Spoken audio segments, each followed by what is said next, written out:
প্রিয় শিক্ষার্থী বন্ধুরা, আসসালামু আলাইকুম। আশা করি সবাই ভালো আছেন।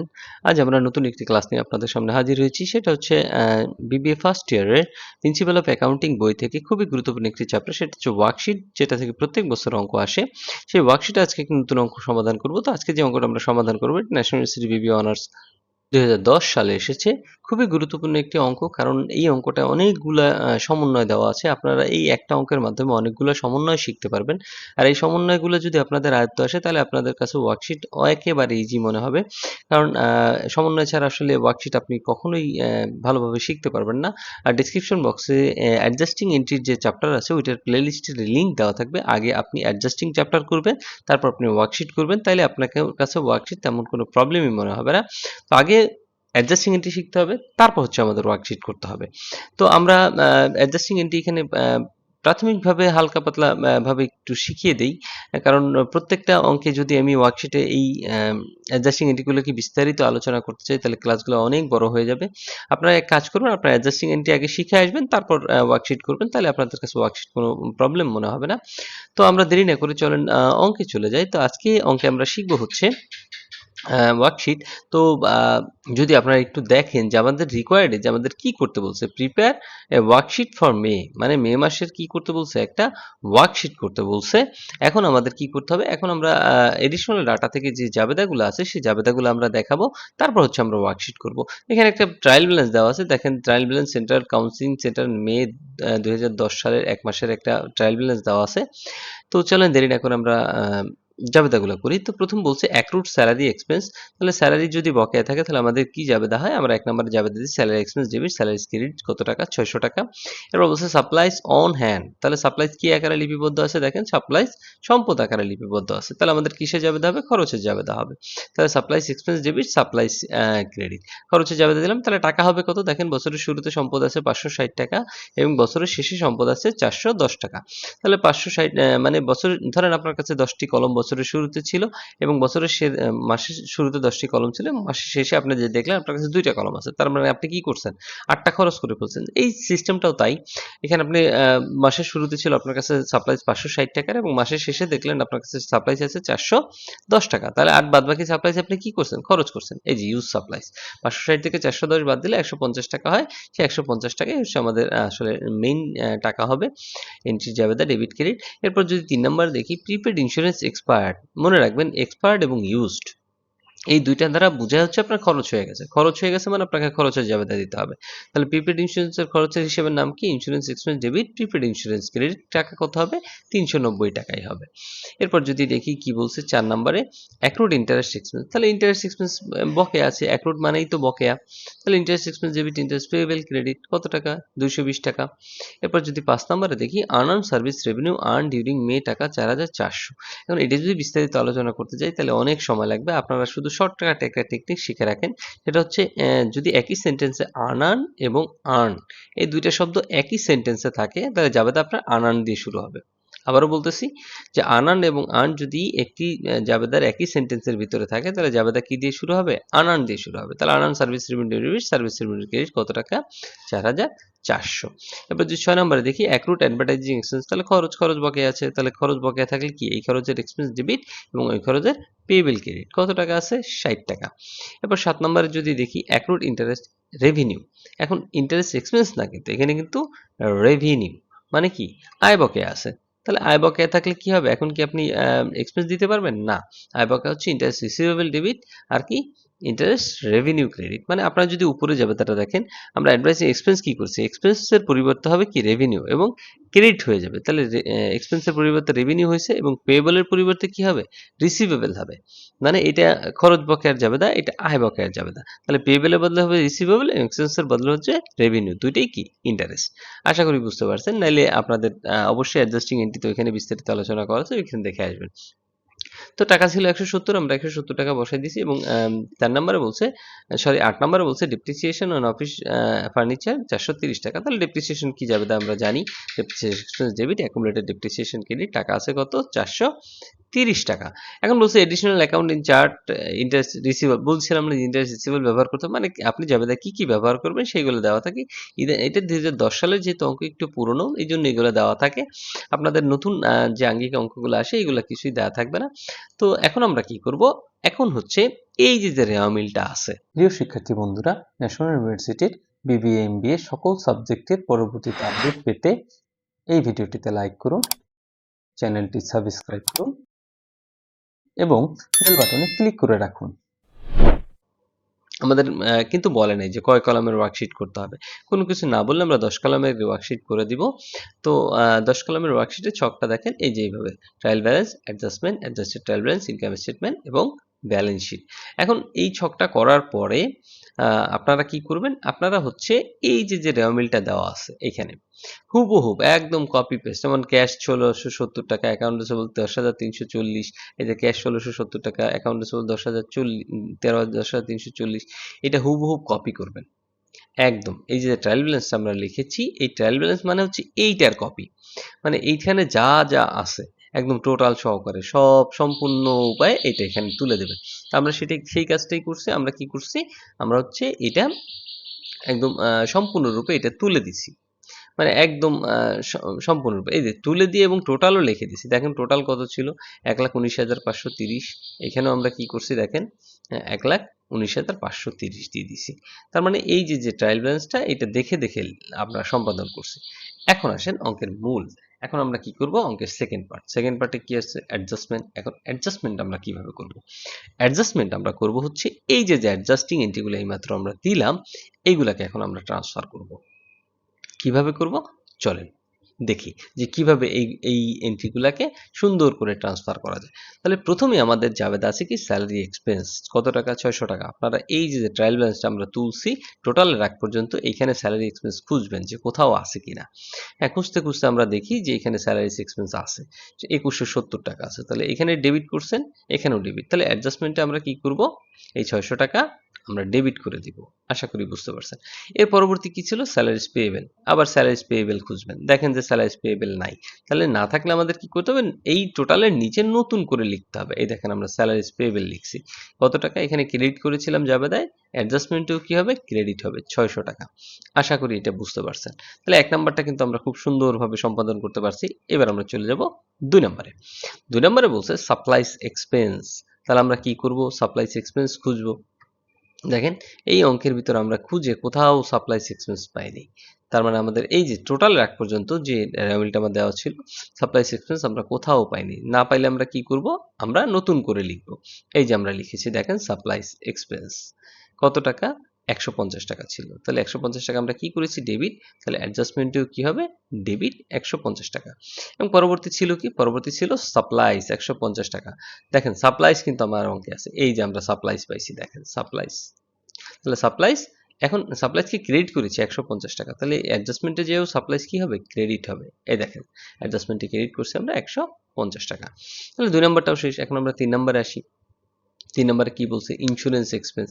তাহলে আমরা খুঁজবো যে ইন্স্যুরেন্স এক্সপেন্স কোথাও আছে নাকি, না ইন্স্যুরেন্স এক্সপেন্স কোথাও পাইনি। তাহলে আমরা কি করব, ইন্স্যুরেন্স এক্সপেন্স এই টোটালের নিচে নতুন করে লিখবো, কত টাকা, 390 টাকা। অ্যাডজাস্টমেন্টে ডেবিট, তাহলে এখানেও কি ডেবিট, 390 টাকা আমরা ডেবিট করলাম। এরপর ইন্স্যুরেন্স এক্সপেন্সের পরবর্তী কি আছে, প্রিপেড ইন্স্যুরেন্স। তাহলে আমরা অঙ্কে খুঁজবো, হ্যাঁ এই যে আমরা পাইছি প্রিপেড ইন্স্যুরেন্স। তাহলে প্রিপেড ইন্স্যুরেন্স কত টাকা ছিল, 390 টাকা। এখানে কি করছি, ক্রেডিট, অ্যাডজাস্টমেন্টেও কি হবে, ক্রেডিট। আশা করি বুঝতে পারছেন। এরপর দেখেন কি আছে, ইন্টারেস্ট এক্সপেন্স আছে 220 টাকা, ইন্টারেস্ট পেয়েবল আছে 220 টাকা। এখন আমরা এখানে খুঁজবো যে কোথাও আমাদের ইন্টারেস্ট এক্সপেন্স আছে কিনা। আমরা কোথাও খুঁজে পাইনি, এখানে এই যে টোটালের আগ পর্যন্ত এখানে কোথাও খুঁজে পাইনি। তার মানে আমাদের কি, ইন্টারেস্ট এক্সপেন্সটা নতুন করে লিখতে হবে। তাহলে আমরা লিখলাম ইন্টারেস্ট এক্সপেন্স কত টাকা, 220 টাকা। তাহলে আমরা লিখে দিলাম। এরপর দেখি ইন্টারেস্ট পেয়েবল, হ্যাঁ এটাও খুঁজবো। এখন ইন্টারেস্ট পেয়েবল আমরা খুঁজে কোথাও পাইনি, তাহলে ইন্টারেস্ট পেয়েবলটাও অনেক সময় দেখবেন দুইটার কোনোটাই পাবেন না, আমাদের দুইটাই লেখা লাগবে। তাহলে আমরা ইন্টারেস্ট পেয়েবল লিখলাম, অ্যাডজাস্টমেন্টে ক্রেডিট। তাহলে এখানেও কি আমরা ক্রেডিট করবো 220 টাকা। আশা করি বুঝতে পারছেন। এরপর দেখেন 5 নম্বরে বলছে আনআর্নড সার্ভিস রেভিনিউ 4,400 এবং সার্ভিস রেভিনিউ কত, 4,400। তাহলে আমরা দেখবো যে আনআর্নড সার্ভিস রেভিনিউ আমাদের অঙ্কে কোথাও আছে কিনা। হ্যাঁ আমরা এই যে আনআর্নড সার্ভিস রেভিনিউ খুঁজে পেয়েছি, কত টাকা, ৬,৮০০ ছিল আর কি ব্যালেন্সে। তাহলে এখানে আমরা কি করছি, ডেবিট করছি। এখানেও কি হবে, অ্যাডজাস্টমেন্টে ডেবিট হবে, ৪,৪০০ টাকা আমরা ডেবিট করে দিছি। এরপর সার্ভিস রেভিনিউ ৪,৪০০, দেখেন আমরা সার্ভিস রেভিনিউ অঙ্কে খুঁজে পাইছি, হ্যাঁ এই যে সার্ভিস রেভিনিউ পাইছি। তাহলে ৪,৪০০ আমরা কি করেছি, ক্রেডিট। এখানেও কি হবে, অ্যাডজাস্টমেন্টে ক্রেডিট হবে ৪,৪০০। এরপর ৬ নম্বরে দেখেন অ্যাডভার্টাইজিং এক্সপেন্স আছে এবং অ্যাডভার্টাইজিং পেয়েবল আছে। তাহলে আমরা এই একই নিয়মে কি করব, খুঁজবো। হ্যাঁ, খুঁজে দেখি আমরা একদম লাস্টের এন্ট্রিতে অ্যাডভার্টাইজিং এক্সপেন্স পাইছি কত টাকা, ৬০ টাকা। তাহলে এখানে ডেবিট করছি, এখানেও কি করব, আমরা ডেবিট করব। এরপর কি করব, এরপর হচ্ছে অ্যাডভার্টাইজিং পেয়েবল। দেখেন অ্যাডভার্টাইজিং পেয়েবল আমরা কোথাও খুঁজে পাই কিনা, না আমরা এখানে কোথাও অ্যাডভার্টাইজিং পেয়েবল নামে কোনো এন্ট্রি খুঁজে পাইনি। তাহলে আমরা কি করব, নিচে লিখব। তাহলে অ্যাডভার্টাইজিং পেয়েবল এই যে আমরা নিচে লিখলাম কত টাকা, ৬০ টাকা। এরপর ৭ নম্বরে দেখেন ইন্টারেস্ট রিসিভেবল আছে ১৭০ টাকা এবং ইন্টারেস্ট রেভিনিউ আছে ১৭০ টাকা। তাহলে এইখানে দেখেন আমরা কোথাও খুঁজে পাইনি ইন্টারেস্ট রিসিভেবল বা ইন্টারেস্ট রেভিনিউ নামে কোনো এন্ট্রি নাই। তাহলে আমাদের দুইটাই লিখতে হবে। তাহলে আমরা লিখলাম ইন্টারেস্ট রিসিভেবল কত টাকা, ১৭০ টাকা এবং ইন্টারেস্ট রেভিনিউ কত, ১৭০ টাকা। একটা ডেবিট একটা ক্রেডিট। দেখেন এরপর আমরা ৮ নম্বরে দেখব ডেপ্রিসিয়েশন এক্সপেন্স আছে কত টাকা, ৪৩০ টাকা এবং অ্যাকুমুলেটেড ডেপ্রিসিয়েশন আছে। তো প্রথম আমরা ডেপ্রিসিয়েশন এক্সপেন্স খুঁজে এখানে কোথাও পাইনি। তাহলে না পাওয়ার কারণে আমরা নতুন করে লিখতে হবে। দেখেন এই যে আমরা ডেপ্রিসিয়েশন এক্সপেন্স লিখছি, ৪৩০ টাকা ডেবিট ছিল, এখানে আমরা ডেবিট করে দিয়েছি ৪৩০ টাকা। এরপর অ্যাকুমুলেটেড ডেপ্রিসিয়েশন ছিল, হ্যাঁ অ্যাকুমুলেটেড ডেপ্রিসিয়েশন আমরা খুঁজে পেয়েছি, এই যে অ্যাকুমুলেটেড ডেপ্রিসিয়েশন নামে এন্ট্রি আছে। তাহলে আমরা কত, ৪৩০ টাকা। তাহলে ৪৩০ টাকা আমরা কি করব, এখানে ক্রেডিট করেছি, এখানেও কি করব, ক্রেডিট করে দেব। এরই মাধ্যমে আমাদের যে অ্যাডজাস্টমেন্টের যে ঘরটা সেটি কিন্তু আমরা খুব সুন্দরভাবে শেষ করতে পারছি। তাহলে অ্যাডজাস্টমেন্ট যদি শেষ হয়ে যায় আমরা অ্যাডজাস্টমেন্ট যোগ করে দিলাম, যোগ করলে আসবে ৬,৪২০, ৬,৪২০। এখন আমাদের পরবর্তী কাজ কি, পরবর্তী কাজ হচ্ছে অ্যাডজাস্টেড ট্রায়াল ব্যালেন্স করা। এখন অ্যাডজাস্টেড ট্রায়াল ব্যালেন্স সম্পর্কে আপনাদের বারবার আমি বলতেছি, এখানে যে এন্ট্রি যদি ট্রায়াল ব্যালেন্সে ডেবিট থাকে এবং অ্যাডজাস্টমেন্টে ডেবিট থাকে তাহলে ডেবিটে ডেবিটে যোগ হবে, ক্রেডিটে ক্রেডিটে যোগ হবে। কিন্তু উল্টা যদি থাকে, ডেবিট থেকে ক্রেডিট কি হবে, বাদ যাবে, ক্রেডিট থেকে ডেবিট কি হয়, বাদ যাবে। তো চলেন দেরি না করে আমরা অ্যাডজাস্টেড ট্রায়াল ব্যালেন্স করি। তো প্রথমে আছে ক্যাশ। এখন ক্যাশ তো কোনো কাজ নাই ক্যাশের, তাহলে ক্যাশটা আমরা সরাসরি বসাই দিলাম। অ্যাকাউন্ট রিসিভেবলের সাথে কোনো কাজ নাই, সরাসরি বসাই দিলাম। এখন সাপ্লাই দেখেন ডেবিট আছে ৫৬০ টাকা আর অ্যাডজাস্টমেন্টে ক্রেডিট আছে ১৫০ টাকা। তাহলে উল্টা আছে, তো উল্টা থাকলে ডেবিট থেকে ক্রেডিট কি বাদ যাবে, তাহলে ৫৬০ থেকে ১৫০ বাদ দিলে ৪১০ টাকা। প্রিপেড ইন্স্যুরেন্স আছে ১৭৯০ টাকা এবং এখানে ক্রেডিট আছে, তাহলে এখানে ডেবিট এখানে ক্রেডিট, মানে উল্টা আছে। তাহলে কি করতে হবে, বাদ দিতে হবে। তাহলে ১৭৯০ থেকে ৩৯০ বাদ দিলে আমার হয় কত, ১৪০০ টাকা। এরপর ল্যান্ড আছে, কোনো কাজ নাই, ডেবিট আছে ডেবিটে বসাই দিই। অফিস ফার্নিচার কোনো কাজ নাই, ডেবিট আছে ডেবিটে বসাই দিই। অ্যাকুমুলেটেড ডেপ্রিসিয়েশন এখানে দেখেন ২২৩০০ ক্রেডিট, এখানে আবার ক্রেডিট ৪৩০। তার মানে কি হবে, এই দুটা ক্রেডিটে ক্রেডিটে কি যোগ হবে। তাহলে যোগ হওয়ার পর ২২৭৩০ হয়। অ্যাকাউন্টস পেয়েবল কোনো কাজ নেই, আমরা বসাই দিলাম ক্রেডিট দিকে। আনআর্নড সার্ভিস রেভিনিউ দেখেন এখানে ৬৮০০, এইখানে এটা ক্রেডিট এটা ডেবিট, তাহলে বলছি কি উল্টা হলেই বাদ যাবে। তাহলে ক্রেডিট থেকে ডেবিট কি বাদ, তাহলে ৬৮০০ থেকে ৪৪০০ বাদ দিলে আমাদের ক্রেডিট থাকে কত, ৪৪০০। নোটস পেয়েবল কোনো কাজ নাই, আমরা বসাই দিলাম। ক্যাপিটালে কোনো কাজ নাই, আমরা বসাই দিলাম। ড্রয়িং এ কোনো কাজ নাই, আমরা বসাই দিলাম। সার্ভিস রেভিনিউ দেখেন এখানে ক্রেডিট আছে ৯৯৭০, এখানেও ক্রেডিট আছে ৪৪০০। তাহলে ৯৯৭০ আর ৪৪০০ আমাদের কি হবে, যোগ হবে। তাহলে দুটাকে যোগ করি আমরা, যোগ করলে হয় ১৪৩৭০, ক্রেডিট দিকে বসবে। এরপর যদি দেখি স্যালারিস এক্সপেন্স আছে ২১৭০, এটি কি, এটা ডেবিট এবং এটা কি, এটাও ডেবিট। তাহলে ডেবিটে ডেবিটে কি হবে, যোগ হবে। তাহলে কত হয়, ২৭৭০। টেলিফোন এক্সপেন্স কোনো কাজ নেই, আমরা বসাই দিলাম। রেন্ট এক্সপেন্সে কোনো কাজ নেই, আমরা বসাই দিলাম। অ্যাডভার্টাইজিং এক্সপেন্সে কোনো অ্যাডভার্টাইজিং এক্সপেন্স দেখেন এখানে আছে ১০৬০ টাকা ডেবিট এবং এখানে অ্যাডজাস্টমেন্টে আছে ৬০ টাকা ডেবিট। তাহলে ডেবিটে ডেবিটে কি হবে, যোগ হবে। তাহলে কত হয়, ১১২০ টাকা ডেবিট। ইন্টারেস্ট রিসিভেবল কোনো কাজ নাই, ১৭০ বসাই দিলাম। এরপর হচ্ছে ইন্টারেস্ট পেয়েবেল, স্যালারিস পেয়েবেল, তারপর ইন্টারেস্ট রেভিনিউ, এগুলো যেখানে যেখানে আছে সেখানে সেখানে আসলে বসে যাবে। তারপর depreciation expense, insurance expense, supplies expense এবং অ্যাডভার্টাইজিং পেয়েবল। তাহলে আমরা আসলে অ্যাডজাস্টেড ট্রায়াল ব্যালেন্স খুব সুন্দরভাবে সম্পাদন করছি এবং অ্যাডজাস্টেড ট্রায়াল ব্যালেন্স আমরা কি করব, সুন্দর করে যোগ করব। যোগ করার পর আমাদের আছে ১,২১,০১০, এখানেও আছে ১,২১,০১০। এখন আমরা কি করব, এখন আমরা এই ইনকাম স্টেটমেন্ট এবং ব্যালেন্স শিট একই সাথে সম্পাদন করব। ইনকাম স্টেটমেন্ট এবং ব্যালেন্স শিট একসাথে সম্পাদন করলে আপনাদের অঙ্কে ভুল হওয়ার সম্ভাবনা থাকবে না। ইনকাম স্টেটমেন্টের ডেবিট পাশে কি যায়? সকল প্রকার খরচ। ইনকাম স্টেটমেন্টের ক্রেডিট পাশে কি যাবে? সকল প্রকার আয়। ব্যালেন্স শিটের ডেবিট পাশে কি যাবে? সকল প্রকার সম্পদ। এবং ব্যালেন্স শিটের ক্রেডিট পাশে যাবে কি? সকল প্রকার দায় এবং মালিকানা সত্ত্ব। তাহলে প্রথম আমরা ক্যাশ আছে 1670 টাকা, ক্যাশ তো আমরা জানি সম্পদ, তাহলে আমরা ব্যালেন্স শিটের ডেবিটে বসাবো সম্পদ। অ্যাকাউন্ট রিসিভেবল সম্পদ 10,340 দেনাদার, সেটা আমরা ব্যালেন্স শিটের ডেবিটে বসাইলাম। সাপ্লাইজ সম্পদ 410 টাকা আমরা ব্যালেন্স শিটের ডেবিটে বসাবো। প্রিপেড ইন্স্যুরেন্স সমস্ত প্রিপেড হচ্ছে সম্পদ, তাহলে সম্পদের সাইডে আমরা বসাইলাম। ল্যান্ড তো আমরা জানি সম্পদ 5,50,000 বা 55,000, সরি। অফিস ফার্নিচার হচ্ছে 42,010, এটাও সম্পদ। এখন দেখেন অ্যাকুমুলেটেড হচ্ছে পুঞ্জীভূত, তাহলে পুঞ্জীভূতটা সবসময় দায় হয়, তাহলে এই জন্য আমরা এখানে কি করলাম? দায়ের সাইডে বসাই দিলাম ব্যালেন্স শিটের। এরপর সমস্ত প্রকার পেয়েবল হচ্ছে দায়, তাহলে আমরা দায়ের সাইডে বসাইলাম ব্যালেন্স শিটের ক্রেডিট। তারপর আনআর্ন সার্ভিস রেভিনিউ অনুপার্জিত আয়, এটা হচ্ছে দায়, তাহলে ব্যালেন্স শিটের ক্রেডিট। নোটস পেয়েবল হচ্ছে দায়, ব্যালেন্স শিটের ক্রেডিট। এরপর হচ্ছে ক্যাপিটাল তো অবশ্যই দায়, তাহলে ক্যাপিটাল আমরা বসাইলাম ব্যালেন্স শিটের ক্রেডিট। এবং ড্রয়িং হচ্ছে ব্যালেন্স শিটের ডেবিটে হবে। কেন ডেবিট হবে? কারণ ড্রয়িংটা হচ্ছে উত্তোলনটা হচ্ছে ক্যাপিটাল থেকে বাদ যায়, এখন এখানে তো বাদ দেওয়ার সিস্টেম নেই, তাহলে আমরা কি করবো? উল্টা পাশে বসাইলে এমনি বাদ হয়ে যাবে। ড্রয়িংটা সবসময় মনে রাখবেন যে ব্যালেন্স শিটে ডেবিট হবে। এবং সার্ভিস রেভিনিউ আয়, তাহলে ইনকাম স্টেটমেন্টের কি হবে? ক্রেডিট দিকে বসবে। এরপর স্যালারিস এক্সপেন্স হচ্ছে ইনকাম স্টেটমেন্টের ডেবিট দিকে বসবে, এই যে ইনকাম স্টেটমেন্টের ডেবিট। তারপর টেলিফোন এক্সপেন্স ইনকাম স্টেটমেন্টের ডেবিট, কারণ এক্সপেন্স তো খরচ হিসাবে বিবেচিত। রেন্ট এক্সপেন্স ইনকাম স্টেটমেন্টের ডেবিট। অ্যাডভার্টাইজিং এক্সপেন্স ইনকাম স্টেটমেন্টের ডেবিট, মানে এই অ্যাডজাস্টেড ট্রায়াল ব্যালেন্স থেকে হুবহু এনে বসাই দিব। ইন্টারেস্ট রিসিভেবলটা কি? সমস্ত প্রকার রিসিভেবল হচ্ছে সম্পদ, তাহলে ব্যালেন্স শিটের কোন সাইডে যাবে? ডেবিটে যাবে।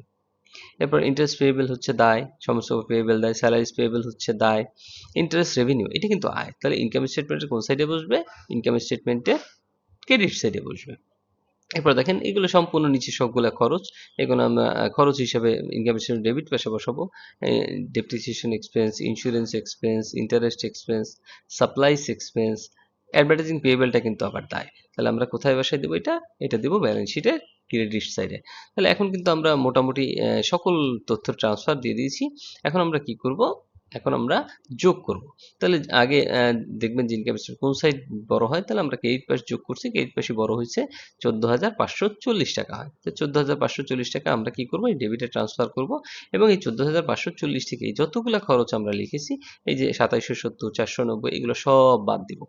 বাদ দেওয়ার পর দেখবেন যে আপনাদের আরো 8,330 টাকা রয়ে গেছে ক্যালকুলেটারে। তাহলে যে 8,330 টাকা ডেবিট সাইডে ঘাটতি, এটাই হচ্ছে আমার কি? Net income. তাহলে আমরা একটা ডিটেলসের ঘরে নেট ইনকাম লিখে 8,330 টাকা দিয়ে দিব। এই 8,330 টাকা কার সাথে যোগ হয়? ক্যাপিটালের সাথে যোগ হবে, কিন্তু এখানে তো যোগের সিস্টেম নেই, তাহলে আমরা কি করব? দায়ের সাইডেই দিয়ে দিব, তাহলে আমাদের অটোমেটিক যোগ হয়ে যাবে। তাহলে 8,330 টাকা আমরা কি করব? ব্যালেন্স শিটে দায়ের সাইডে যোগ দিয়ে দিলাম, দায়ের সাইডে পোস্টিং দিলাম। এখন আমরা কি করব? এই ব্যালেন্স শিটের সকল ডেবিট পাশ এবং ক্রেডিট পাশ যোগ করব। দেখেন ডেবিট পাশ এবং ক্রেডিট কার্ড যোগ করার পরে আমাদের আসছে কত? 1,14,800 এবং 1,14,800। আপনার যদি এটা লাস্টে না মিলে, তাহলে বুঝবেন আপনার অঙ্কের ভিতর কোনো ঝামেলা আছে বা অঙ্ক হয় নাই। তো এই ছিল অঙ্কের সমাধান, আশা করি বুঝতে পারছেন। এবং বাসায় অবশ্যই প্র্যাকটিস করতে ভুলবেন না। আর আমাদের অঙ্ক সম্পর্কে যদি কোনো ডাউট থাকে, তাহলে অবশ্যই কমেন্ট বক্সে কমেন্ট করে ডাউটটা জানাবেন, আমি আপনার ডাউটটা ক্লিয়ার করার চেষ্টা করব। কোনো সন্দেহ থাকলে, কোনো অঙ্ক বুঝতে অসুবিধা হলে। আর চ্যানেলটি অবশ্যই সাবস্ক্রাইব করবেন, কারণ আপনাদের কাছে অনুরোধ থাকে সাবস্ক্রাইব করার, কারণ আমি কষ্ট করে ভিডিও বানাই। আপনার যদি এতটুকু উপকারে থাকে, তাহলে অবশ্যই সাবস্ক্রাইব করবেন এবং ভিডিও দেখবেন। তো এই ছিল অঙ্কের সমাধান। তো পরবর্তী ক্লাসের জন্য অগ্রিম শুভেচ্ছা রইল। সে পর্যন্ত ভালো থাকবেন এবং বাসায় অঙ্ক করবেন। আসসালামু আলাইকুম।